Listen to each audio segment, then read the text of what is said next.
पता है हर चीज़ की एक फंडामेंटल यूनिट होती है, एक इकाई होती है जिसके कॉम्बिनेशन से वो चीज़ कंप्लीट होती है। जैसे अगर हम इंग्लिश की बात करें तो फंडामेंटली हम अल्फ़ाबेट्स जो 26 लेटर्स हैं उन्हें मान सकते हैं। 26 लेटर्स कंबाइन होते हैं वर्ड बनते हैं, वर्ड्स कंबाइन होते हैं सेंटेंसेस बनते हैं, एंड सेंटेंसेस जो हमारे कम्युनिकेशन में हेल्प करके हमारे कम्युनिकेशन को कंप्लीट करते हैं। सो उन सेंटेंसेस के फंडामेंटल बिल्डिंग ब्लॉक्स क्या हैं, वो सेंटेंसेस कैसे बनते हैं, उसके बिल्डिंग ब्लॉक्स हम समझें तो वो होते हैं पार्ट्स ऑफ स्पीच।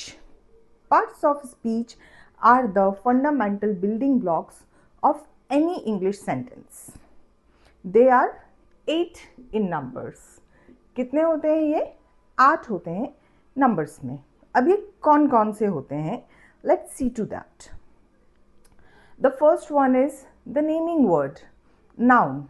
सबसे पहला जो पार्ट्स ऑफ स्पीच होता है वो होता है noun. For example, Delhi is busy city, तो नेमिंग वर्ड इज नाउन। यहाँ पर Delhi is the name of the city. Second one, suppose we are talking something and आपको उसे रिपीट नहीं करना है तो आप उसे रिप्लेस करेंगे। किसी भी नाम को अगर आपको रिपीट नहीं करना है तो आप उसे एक वर्ड से रिप्लेस करते हैं, और वो वर्ड जो नाउन को रिप्लेस करता है वो कहलाता है pronoun. For example, here we are talking suppose any girl Riya. So Riya is a student of class 10। अब अगेन अगर मुझे रिया नहीं बोलना है तो उसके कॉम्प्लीमेंट में I will use she is beautiful. तो शी यहां पर क्या हो गया? The pronoun. अब नेक्स्ट आता है, किसी भी सेंटेंस में हम एक्शन को शो करते हैं, the work that is being done और that is being going on. So वो जो एक्शन होता है that is represented by verb, the action words. Like he runs every morning. He means any boy. Every morning जो भी उसका sequence है, sorry जो भी उसका शेड्यूल है, अब वो कर क्या रहा है? What is he doing? He is running. So यहाँ पर एक्शन वर्ड क्या है? runs, और यही क्या हो गया हमारा verb. नेक्स्ट आता है एडवर्ब। एडवर्ब जो होता है हमारे वर्ब के होने के तरीके को डिस्क्राइब करता है कि कोई भी एक्शन किस तरह से हो रहा है। लुक हियर, शी सिंग्स, ये तो एक्शन हो गया कि वो गाती है। नाउ द पॉइंट इज वो गाती कैसे है? So she sings beautifully. So beautifully जो है दैट इज एडवर्ब। ओके, अब नेक्स्ट आते हैं एडजेक्टिव। जैसे एडवर्ब का रिलेशन वर्ब से होता है, एडजेक्टिव का रिलेशन होता है हमारे नाउन से। So noun, a beautiful flower. Flower is a noun, it is a name of an object. अब वो कैसा है? How is the flower? तो उसे जो डिस्क्राइब कर रहा है वो वर्ड है यहाँ पर beautiful. So here beautiful is an adjective. The tall building. Building tall. तो tall क्या हो जाएगा यहाँ पर? Adjective. Okay. Preposition. Preposition क्या कर रहा है? It is showing the relationship. जो भी दो नाउन्स किसी सेंटेंस में यूज होते हैं उनके रिलेशनशिप को जो शो करते हैं वो वर्ड्स होते हैं prepositions. Look here. बुक्स एक नाउन हो गया, टेबल दूसरा नाउन हो गया। ये आपस में रिलेटेड कैसे हैं? Books are on the table, तो ये जो ऑन यहाँ पर है this is preposition. Preposition is used generally before the noun. किसी भी सेंटेंस में आपको नाउन के पहले ये वर्ड मिलेगा और जनरली उस सेंटेंस में जो दो नाउन प्रेजेंट है उनके बीच की रिलेशनशिप को रिप्रेजेंट करेगा। The next one is conjunction. Conjunctions connect करते हैं। Conjunctions in simple terms are the connectors, and और but these are the connectors. So let's see here, I like tea. ठीक है, एंड कॉफ़ी। अब tea और coffee को connect कर दिया किसने? एंड ने। So I like tea and coffee में एंड क्या हो गया? Conjunction. The last parts of speech is interjection. ये क्या कर रहा है? This is expressing the emotions, feelings को जो वर्ड्स एक्सप्रेस कर रहे हैं, those are interjections. That's amazing, this is a feeling कि ये बहुत अच्छा है, दैट्स अमेजिंग। इसे एक्सप्रेस कौन कर रहा है? इसे एक्सप्रेस कर रहा है wow with exclamation mark.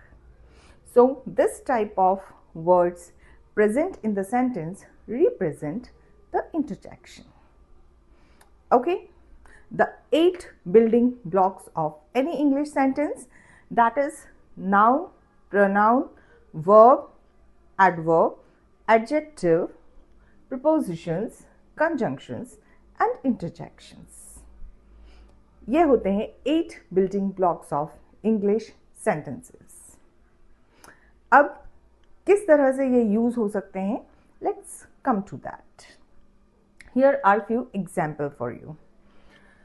So first one, wow, Raunak quickly ate an apple in the garden and smile. Wow, it is with exclamation mark. What it is showing? It is showing an emotion. So this is interjection. Next word is Ronak.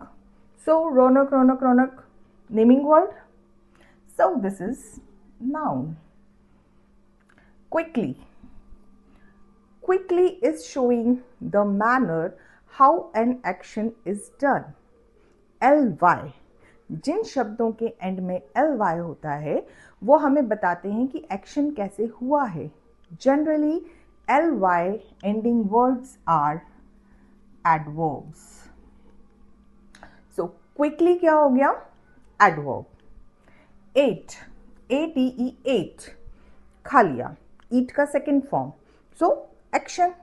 Action means verb. Next is an and the. ये adjective होते हैं. जब हम adjectives पढ़ेंगे हम इसे बहुत detail में पढ़ेंगे. Okay? Apple. Apple, again a noun. Then in, where the action is done? In the garden. एक noun यहाँ भी है, एक noun वहाँ भी है, तो ये in क्या हो गया? This is preposition. Garden, garden is the name of a place, so this is noun. And क्या कर रहा है? Connect कर रहा है in the garden, smiled को, तो and क्या हो गया? And is conjunction. And smiled again is a verb second form.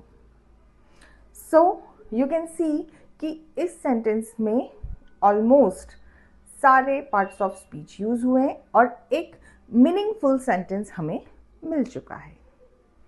So this is how the 8 building blocks of a sentence work in language English. These two are your task to perform. इन दोनों sentences को आप मुझे comment section में बताएंगे कि कौन सा word कौन सा parts of speech represent कर रहा है. The first sentence is, oh, the clever fox quietly jumped over the fence and escaped. And second, he accidentally dropped the glass on the floor but remained calm. So this is your homework. You have to complete these 2 sentences and let me know in the comment section कौन सा parts of speech कौन सा word है. Okay, we have started with the very basic. हम धीरे धीरे करके basics पूरे complete करके competitive spoken और जो भी हमारे इंग्लिश के कंटेंट होते हैं, कंडीशनल्स, मॉड्यूल 1 से लेकर मॉड्यूल 6 तक जो भी हमारी रिक्वायरमेंट है हम उसे धीरे धीरे करके पूरा कवर करेंगे. Okay, so don't forget to like, share and subscribe. DR Preeti Sharma. Stay connected for more.